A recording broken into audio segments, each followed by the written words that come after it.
Hey guys, welcome back to a new video. I know it's been a while since I uploaded a video. And today we're going to be working on the Tesla. So what are we going to be installing?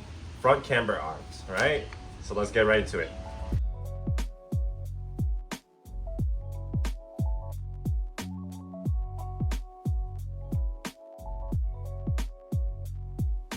So getting on to installing the camber arms, this is going to be a lot of work for the front.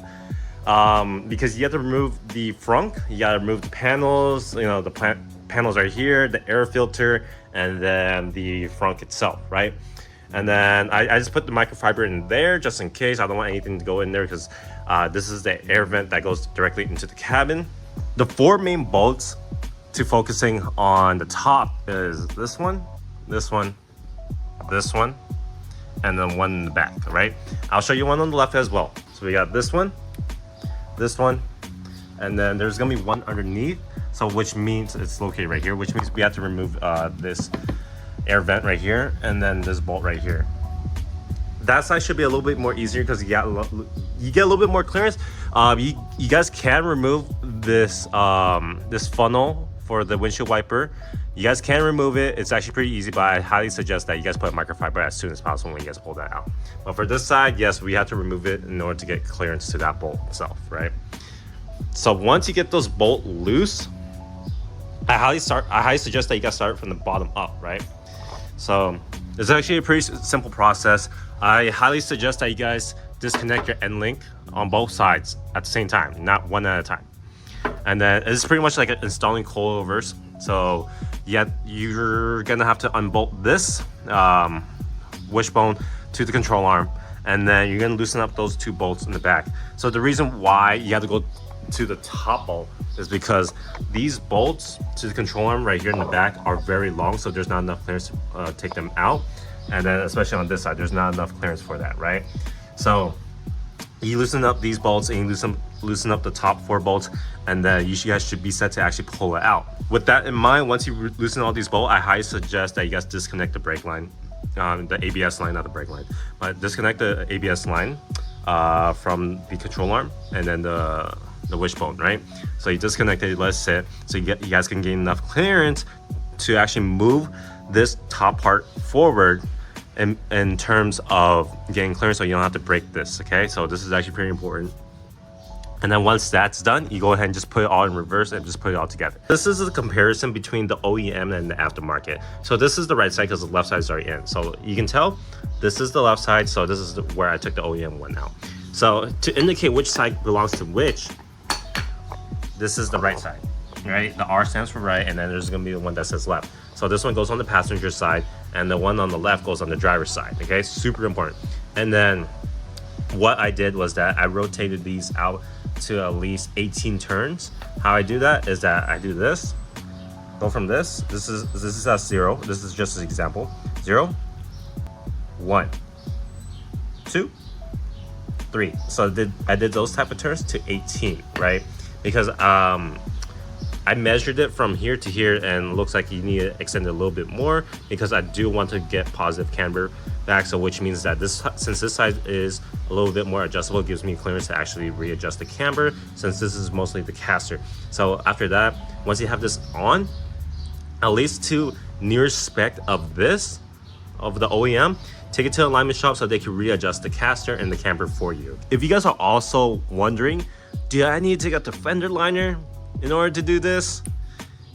I would say yes, because you kind of need clearance to move this whole entire control arm, this component out forward in order to actually install it. I'll tell you that. And then you have to take out the plastic trim right here in order to gain the clearance you need to actually take it out.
Alright, so we're pretty much done. Pretty simple process, well, kinda. Besides taking the car apart, to get to the upper half of that portion of the suspension in order to gain access to put the camber arm in there. It was actually pretty straightforward. Besides brake line, you have to zip tie it. There are some brackets that require you to go from up here all the way to down here to up there. So I think that's pretty useless, but I think this is a good way because it's actually pretty loose enough for it to turn the wheel so it won't break the line. But I like this way better because it originally went from here to here to here, so that's perfect. And then make sure you tighten all these bolts. This is the most important one for these camber adjustments. Tighten these with Loctite, and then Loctite those, tighten those, make sure everything's all tightened before you put the wheel back on and then go for a test drive.